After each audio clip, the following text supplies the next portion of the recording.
सर्वेभ्यो नमः। देववाणी संस्कृतम ई गुरुकुलम में आप सभी महानुभावों का हार्दिक अभिनंदन। मित्रों, वैयाकरण सिद्धांत कौमुदी का कारक प्रकरण हम पढ़ रहे हैं।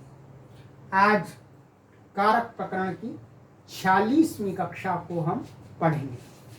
अभी तक हमने आपको 45 कक्षाएं पढ़ा दी हैं और सभी कक्षाओं को ऑनलाइन पढ़ने के लिए आप इस व्हाट्सएप नंबर पर संपर्क कीजिएगा। यह कॉलिंग नंबर है देववाणी संस्कृतम ई गुरुकुलम का। यहाँ पर कॉल करके आप इन सभी कक्षाओं को घर पर बैठे बैठे पढ़ सकते हैं। आइए मित्रों, गत कक्षा में मैंने आपको जो पढ़ाया था उससे आगे अब पढ़ना आरंभ करते हैं।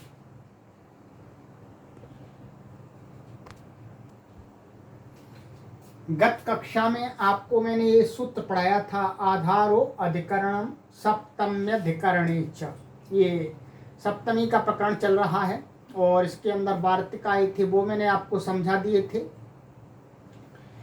और अब इसके आगे कहते हैं आचार्य भट्टोजी दीक्षित महाराज महर्षि पाणिनि का सूत्र लेकर के वैयाकरण सिद्धांत कौमुदी की सूत्र संख्या है 634। यस्य च भावेन भाव लक्षणम। ये द्वितीय अध्याय के तीसरे पाद का सूत्र है। 37वां सूत्र है यह द्वितीय अध्याय के तीसरे पाद का 37वां सूत्र है। आइए मित्रों, इसका पदच्छेद विभक्ति देख लेते हैं। सरल है, कोई कठिन नहीं है। यस्या ये षष्ठी विभक्ति एक वचनांत है। च यह अव्यय पद है। भावेन ये तृतीया विभक्ति एक वचनांत है। और भावलक्षणम ये प्रथमा विभक्ति एक वचनांत है।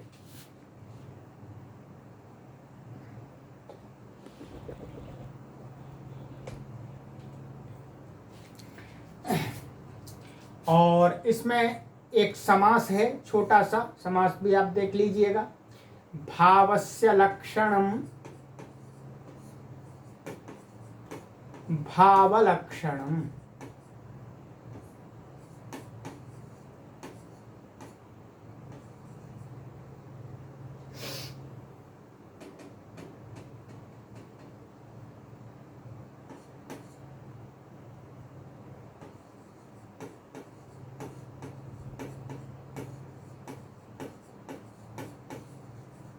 ठीक है, भावस्य लक्षणम भावलक्षणम षष्ठी तत्पुरुष समास है। ये षष्ठी तत्पुरुष समास। ठीक है, एक समास है इसमें।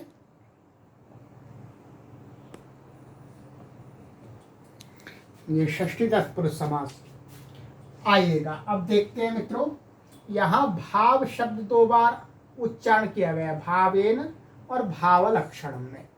एक यह एक यह। भाव का अर्थ यहाँ पर क्या है? तो भाव का अर्थ है यहाँ पर क्रिया। ठीक है, भाव का क्या अर्थ है? क्रिया। ध्यान देंगे, यहाँ भावेन माने क्रिया के द्वारा क्रिया का लक्षित होना, ये अर्थ है। और क्रिया किसके द्वारा होती है? क्रिया कहाँ होती है? अर्थात मैंने ये पूर्व में भी बताया है कि क्रिया कर्तृस्थ और कर्मस्थ होती है। कैसी होती है? कर्तृस्थ और कर्मस्थ। तो यस्य, इसका जब संबंध लगाएंगे तो यस्य का अर्थ आएगा, यस्य माने कर्तुः अथवा कर्मणः, माने कर्म की, कर्ता की क्रिया अथवा कर्म की क्रिया के द्वारा। अभी अर्थ अब देखते हैं, इतना यहाँ समझ में आ गया। यस्य का जो यस्य सर्वनाम है, यह सर्वनाम किसका है? कर्ता का या कर्म का। किसका कर्ता या कर्म? जो क्रिया का या क्रिया होती है। अब आ जाइएगा, सरल भाषा में आपको समझाया, अब इसका अर्थ देखते हैं। यस्य क्रियया क्रियांतरम लक्ष्यते ततः सप्तमी स्यात्। ठीक है, बिल्कुल सरल शब्द में भट्टोजी दीक्षित महाराज जी ने कहा कि यस्य माने जिस कर्ता के अथवा कर्म की क्रिया के द्वारा क्रियांतर माने किसी दूसरी क्रिया लक्षित होती हो, द्योतित होती हो, तो ततः अर्थात जो क्रियांतर लक्षित होती है, ठीक है,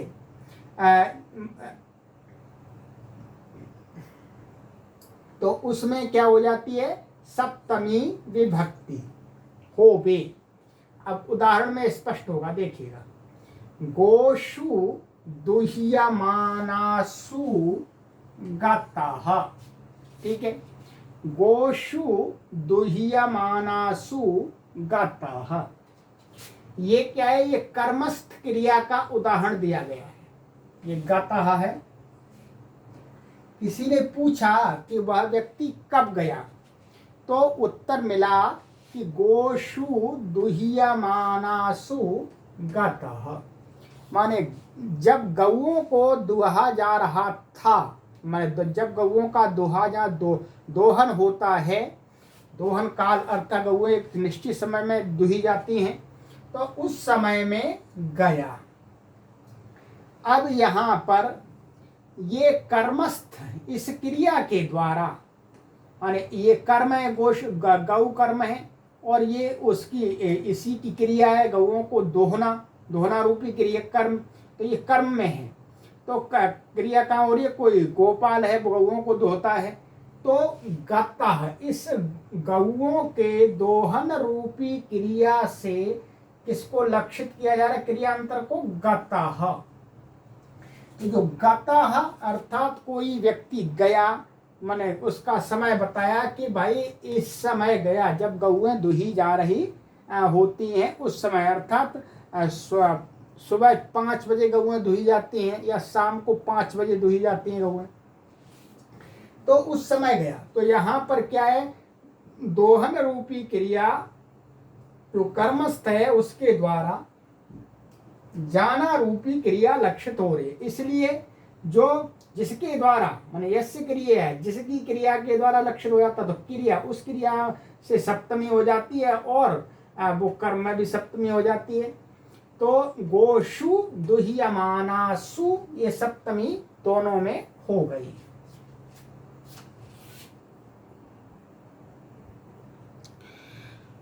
तो ये तो इसका कर्मस्थ क्रिया का उदाहरण हुआ। अब इसका जो कर्तृस्थ क्रिया का उदाहरण भी यहाँ टीका में लिखा हुआ है, इसको भी बहुत सरलता से आप देख लीजिएगा, नहीं तो आपको करिया, जैसे कर्तृगत क्रियाया तो कर्ता के द्वारा क्रिया का उदाहरण है। ब्राह्मणेषु अधीयानेषु गताः, ठीक है, ऐसा कर देंगे इतना।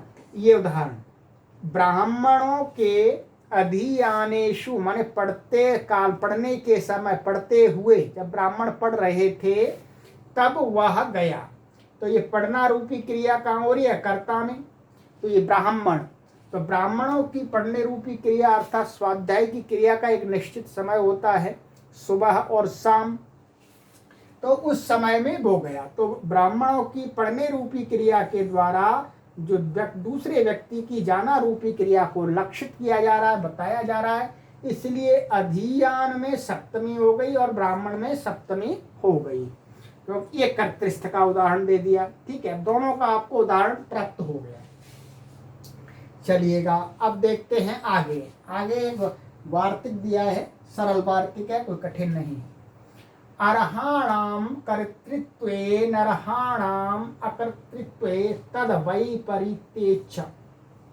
कहते हैं कि जो अर्ह हैं योग्य, जो योग्यों का कर्तृत्व द्योतित होने पर, ठीक है, और अनर्हाणाम जो अयोग्य है उनका अकर्तृत्व द्योतित होने पर, कर्तव्य क्रिया का करना अर्थात इसमें आलसीपन द्योतित हो रहा हो तो तद वैपरीत्य च, तद वैपरीत्य का अर्थ यहाँ पर हो जाएगा, ये आगे आपका ये इसी में आएगा कि अर्हाणाम अकर्तृत्वे और अनर्हाणाम कर्तृत्वे द्योत्ये, तो इसमें सप्तमी हो जाती है। उदाहरण में देखिएगा, सत्सु तरत्सु असंतः आसते, तो यहाँ पर योग्य का सत्सु, सत माने श्रेष्ठ लोगों के, तरने पर, तरने पर माने तैरने के समय क्या, असंतः आसते, जो दुष्ट लोग होते हैं वो बैठे रहते हैं। असत्सु तिष्ठत्सु संतः तरंती, और माने दुष्ट लोगों के बैठे रहने पर संत लोग तैरते रहते हैं। ठीक है, तो असत्सु तिष्ठत्सु, तो यहाँ पर क्या है, इनका अकर्तृत्व माने अकर्मण्यता द्योतित हो रही है। अब इसका विपरीत का देखिएगा, सत्सु तिष्ठत्सु असंतः तरंती, माने संत श्रेष्ठ लोगों के बैठे रहने पर क्या है, असंत लोग तरण करते हैं, तैरते हैं संसार में। और असत्सु तरत्सु संतस्तिष्ठन्ति, माने असंत लोगों के तरण करने पर संत लोग बैठे रहते हैं। तो यहाँ पर इनका कर्तृत्व द्योतित हो रहा था, यहाँ पर इनका माने जो संत हैं उनका, संत माने सत्य लोग हैं, श्रेष्ठ लोग हैं, उनका यहाँ पर अकर्तृत्व तिष्ठन्ति मन बैठे हैं, बैठे रहते हैं, अकर्मण्यता जाहिर होती है। तो इसलिए इनमें सप्तमी हो गई। ये आप देख, सत्सु तिष्ठत्सु सब जगह है, असत्सु तिष्ठत्सु, ये सप्तमी हो गई। ठीक है, तो ये तो आपका मुख्य रूप से ये वार्तिक कहीं बहुत कम प्रयोग होता है, और इस वार्तिक की कोई आवश्यकता भी नहीं थी। इसी सूत्र से इसमें भी सप्तमी हो जाती है, क्योंकि यहाँ पर तरण क्रिया से उनकी बैठने की क्रिया लक्षित होती है आराम से। ठीक है, चलिएगा अब आ जाइएगा आगे 535वां सूत्र, षष्ठी चानादरे, षष्ठी विभक्ति प्रथमा विभक्ति एक वचनांत है ये। ठीक है, च अव्ययपद है, च है अव्ययपद है, और अनादरे, अनादरे सप्तमी विभक्ति एक वचनांत है। ठीक है, सरल है, कोई परेशानी नहीं है। अनादरे में एक समास है छोटा सा, वो यहीं देख लेते हैं।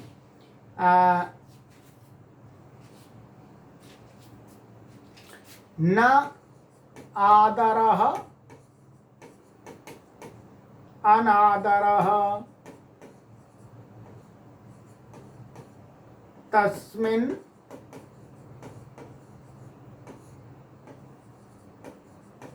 अनादरे। ठीक है, न आदर अनादर, तो ये नई तत्पुरुष समास हो गया, इसमें कोई विशेष नहीं है, तत्पुरुष। ठीक है, चलिएगा आइएगा अब इसका अर्थ देख लेते हैं। इस सूत्र में ऊपर से पूरी अनुवृत्ति आ रही है, क्या पूरी अनुवृत्ति आ रही है, और षष्ठी शेषे, ये भी षष्ठी शेषे का अपवाद था, वो अर्थात षष्ठी प्राप्त हो रही थी उसमें सप्तमी कर दी। ऐसे ही यहाँ पर षष्ठी शेषे की, षष्ठी की अनुवृत्ति आ रही है। ठीक है, परंतु यहाँ ये सूत्र भी इसमें पूरा आ जाता है, तो पूरा का पूरा ये सूत्र आ जाता है, फिर इसलिए यहाँ पर अब इसका अर्थ देखिएगा। जो पहले वाला सूत्र है यस्य च भावेन भाव लक्षण, वो पूरा इसमें अनुवर्तन होता है। ठीक है, इसका अर्थ देखिए, अनादरादित्ये भावलक्षणे षष्ठी सप्तम्यौ स्तः, कि यदि यस्य च भावेन भावलक्षण में जिस कर्तृस्थ की क्रिया के द्वारा अथवा कर्मस्थ की क्रिया के द्वारा यदि क्रियांतर लक्षित होती हो और उसमें अनादर गम्यमान होता है, तो क्या है, सप्तमी के साथ साथ में षष्ठी विभक्ति भी हो जाती है। बस केवल ये षष्ठी और प्राप्त करा दी है, सप्तमी प्राप्त ही थी। ऊपर वाला सूत्र तो सामान्य था, आदर और अनादर, तो यहाँ पर अनादर लगा दिया, अनादर का मेहमान हो रहा होगा तो षष्ठी भी हो जाएगी, सप्तमी को भी। जैसे रोदती, रोदतो वा प्राव्राजित, ये प्राव्राजित है, ठीक है। इसका अर्थ है कि पुत्र आदि के, पुत्र के रोने पर, मन पर कुटुंब के रोते हुए उसने संन्यास ले लिया, ठीक है। मैं पुत्र आदि के रोते हुए भी उसने संन्यास ले लिया, तो ये सप्तमी का हो गया, ये षष्ठी का हो गया। तो इसका क्या है, रोना क्रिया के द्वारा प्राब्राजित माने संन्यास लेना क्रिया द्योतित हो रही है, इसलिए इस क्रियावाची शब्द में क्षत्रिय प्रत्यंत शब्द है रुद्ध धातु का, तो सप्तमी हो गई और षष्ठी हो गई। इसका अर्थ कह रहे रुदंतम पुत्रादिकम अनादृत्य संन्यस्तवान इत्यर्थ, माने रोते हुए पुत्रादियों को अनादृत माने उसने उसका कोई सम्मान नहीं किया, भाई रोते रहो मैं तो संन्यास लूंगा, और उसने संन्यस्तवान माने संन्यास ले लिया। तो संन्यास लेना क्रिया को रोना क्रिया के द्वारा बताया जा रहा है कि उसने संन्यास कब लिया, जब वो उसके पुत्रादि रो रहे थे, ठीक है, सरल है। यहाँ अनादर गम्यमान हो रहा है, अर्थात संन्यास लेने के समय उसने अपने पुत्रादि का कोई आदर सम्मान नहीं किया, उनको नेग्लेक्ट कर दिया, उपेक्षा कर दी। चलिएगा मित्रों, अब हम चलते हैं आगे के सूत्र पर। आगे का सूत्र है 636, स्वामीश्वराधिपतिदायाद साक्षी प्रतिभू प्रसूतैश्च, ये द्वितीय अध्याय का तीसरे पाद का 39वां सूत्र है। आइएगा इसका पदच्छेद देख लेते हैं। तो स्वामी स्वराधिपति दायाद साक्षी प्रतिभू प्रसूतैः, ये क्या है, ये आपका तृतीया विभक्ति बहुवचनांत है, और ये च अव्यय पद है, ठीक है। पदच्छेद तो इसका ये हो गया। अब इसका समास आपको दिखला देते हैं, समास क्या है इसके अंदर, तो सूत्र स्पष्ट हो जाएगा।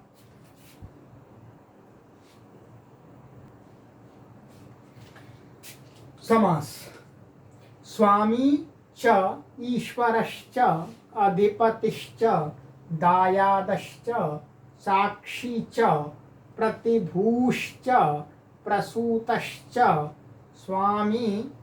स्वामीश्वर स्वराधिपति दायाद साक्षी प्रतिभू प्रसूताः तैः स्वामीश्वर स्वराधिपति दायाद साक्षी प्रतिभू प्रसूतैः। तो ये आपका कौन सा समास हुआ, इतरेतर योग द्वंद्व समास, योग द्वंद्वाः,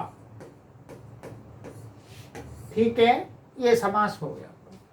चलिएगा अब हम आगे चलते हैं।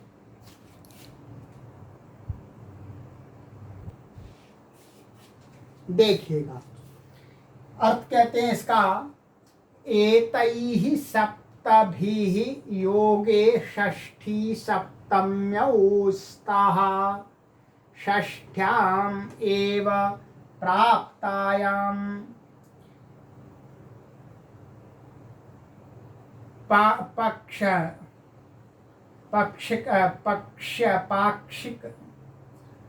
प्राप्तायाम्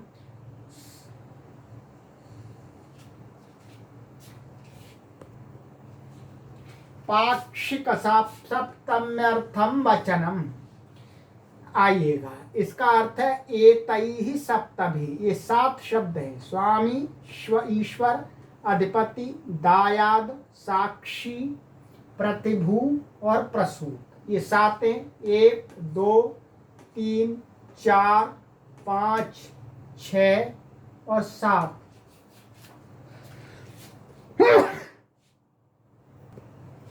ये 7 शब्द हैं। तो इन 7 शब्दों का योग होने पर, संबंध होने पर जो जिसका संबंध होता है उसमें सप्तमी हो जाती है। आइएगा, स्वामी का अर्थ आप जानते हैं मालिक। देखिएगा, गवाम गोशु व स्वामी। अच्छा, यहाँ पर ये और कहा है कि षष्ठ्याम एव प्राप्ताय, षष्ठी शेषे से इनके साथ में षष्ठी प्राप्त थी। तो पाक्षिक सप्तम्यर्थम, पक्ष में सप्तमी भी हो जाए उसके लिए ये सूत्र कहा है। ठीक है, षष्ठी प्राप्ति की सप्तमी के लिए है मुख्य रूप से। तो दोनों हो जाएंगे, अब इसी से दोनों होंगे। अब तो गवाम गोशु वा स्वामी, इसका अर्थ है गौओं का स्वामी, गौ और गौओं का स्वामी, ये इसका अर्थ आएगा। सप्तमी हो तो भी गौओं का स्वामी। गवाम गोशु। अच्छा, आगे ईश्वर, इसी प्रकार से आप उदाहरण बनाएंगे कि गवाम गोशु वा ईश्वरः, माने ईश्वर का अर्थ भी मालिक होता है। और गवाम गोशु वा अधिपति ही, माने वही अर्थ है गौओं का माँ अधिपति माने स्वामी। दायाद, दायाद अर्थ होता है कि पैतृक धन संपत्ति को स्वीकार करने का वाला अधिकारी व्यक्ति। तो यहाँ पर हम उदाहरण लेंगे इसका, गवाम गोशु वा दायादः, अर्थात जो गौ रूपी पैतृक संपत्ति का अधिकारी, लेने वाला पुत्र आदि होते हैं, उनको बोलते हैं दायाद। और आगे साक्षी, तो गवाम गोशु व साक्षी, माने गौओं का साक्षी। और प्रतिभूः, तो प्रतिभूः, तो गवाम गोशु, प्रतिभूः का उदाहरण दिया है, गवाम गोशु व प्रतिभूः। तो उसी प्रकार से यहाँ पर भी प्रतिभू माने गौओं का जामिन, जामिन बोलते हैं उसको। ठीक है, प्रतिभू को। और प्रसूत, प्रसूत का अर्थ है, अब आ गया गवाम गोशु व प्रसूतः, माने गौओं का बछड़ा आदि, गौओं का बछड़ा, गौओं का जो संतति है उसको प्रसूत है, गौओं की संतति बछड़ा आदि।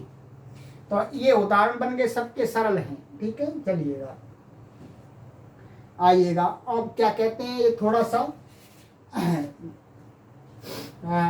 वो गा एव अनुभवितुम जातः इत्यर्थः, माने ये उसका अर्थ है गवाम गोशु वा प्रसूतः, उसको करें कि माने जो संतति उत्पन्न हुई है वो गौ एव होने के लिए उत्पन्न हुई है, आगे चल के गाय बनेगी या गौ माने बैल बनेगा, तो ऐसा को क्या बोलते हैं, प्रसूतः, माने उसकी संतति। तो ये इसका सरल अर्थ है, कोई कठिनाई नहीं है। आगे सूत्र है आपका 637वां सूत्र। सूत्र है आयुक्त कुशलाभ्याम चा सेवायाम, ये द्वितीय अध्याय का तीसरे पाद का 40वां सूत्र है। सरल है, कुछ भी इसमें विशेष नहीं है। आयुक्त कुशलाभ्याम, ये पंचमी विभक्ति आपका द्विवचन है। च ये अव्यय पद है आपका। और आसेवायाम, ये क्या है, आसेवायाम, ऐसा है। ये सप्तमी विभक्ति एक वचनांत है। ठीक है, आसेवायाम सप्तमी विभक्ति एक वचनांत है। कोई इसमें समास इसके अंदर एक समास है, उसको मैं बतला देता हूँ यहीं पर। तो आयुक्त, आयुक्तश्च कुशलम च आयुक्त कुशले, आयुक्तश्च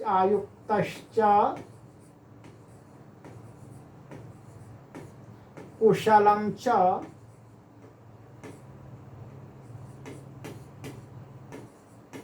आयुक्त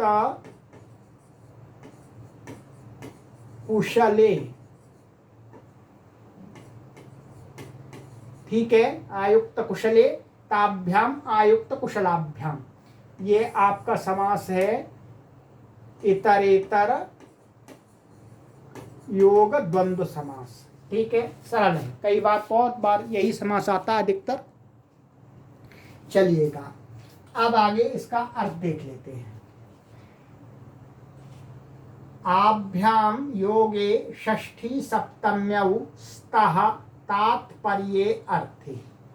ठीक है, कहते हैं आभ्याम माने आयुक्त और कुशल, इन शब्दों के योग होने पर जो अन्य शब्द है उसमें षष्ठी विभक्ति होती है और सप्तमी। यहाँ पर भी षष्ठी जैसे षष्ठी प्राप्त थी उसका ये अपवाद है। और कहते हैं आसेवायाम का अर्थ कह रहे तात्पर्ये अर्थे। आसेवायाम का अर्थ है कि उसमें निष्ठा पूर्वक लगा होना, एकदम निष्ठा पूर्वक श्रद्धा पूर्वक किसी कार्य में लगे होना का अर्थ होता है आसेवा। तो वही तात्पर्य माने तत्पर उसमें। ठीक है, जैसे आयुक्तो व्यापारितः। आयुक्त का अर्थ क्या है? व्यापारित माने व्यापार में लगा हुआ, व्यापारित माने एकदम क्रिया को करने में लगा हुआ। आयुक्तः कुशलो वा हरिपूजने हरिपूजनस्य वा, माने कोई व्यक्ति है, भक्त है, वो क्या है? आयुक्त माने हरि के पूजन में, विष्णु के पूजन में या विष्णु का पूजन का आयुक्त माने उसमें व्यापार, उसे हरि के पूजन में लगा हुआ व्यक्ति या हरि के पूजन में कुशल व्यक्ति। तो यहाँ पर आसेवार्थ गम्यमान हो रहा है कि हरि के पूजन में पूरा तत्परता से श्रद्धा निष्ठा से लगा हुआ है। तो यहाँ सप्तमी हो गई, ये षष्ठी हो गई, कोई भी एक कर सकते।